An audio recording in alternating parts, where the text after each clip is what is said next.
Hi, this is Marcia, and today we're going to be talking about independent practice.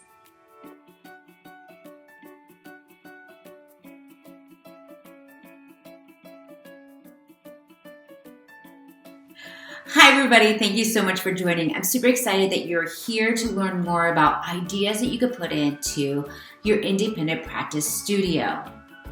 Before we begin talking about independent practice, let's just review quickly about the other learning studios.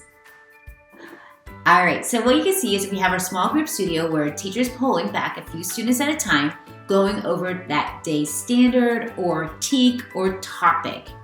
When the students are not working with a teacher, they could go to digital content to learn more about that standard. Then they can go to Future Ready where they're going to be creating and collaborating together. But today we're going to be talking about what do you do inside of independent practice. Let's start out with the keyword independent.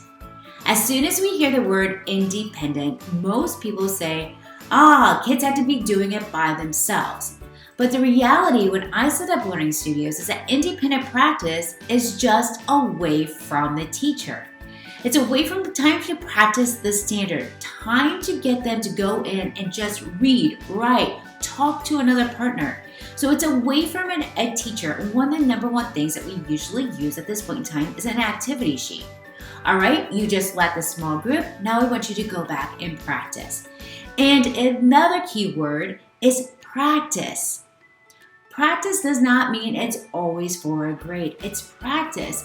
So the students are practicing away from the teacher. Another thing that you could do is allow students time to read.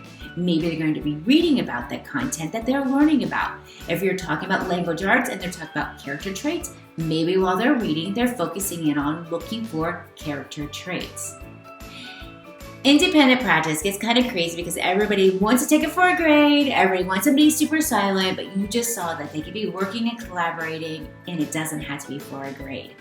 Here are some examples of things you could do for independent practice. Activity sheets, reading, independent reading, or reading with a buddy.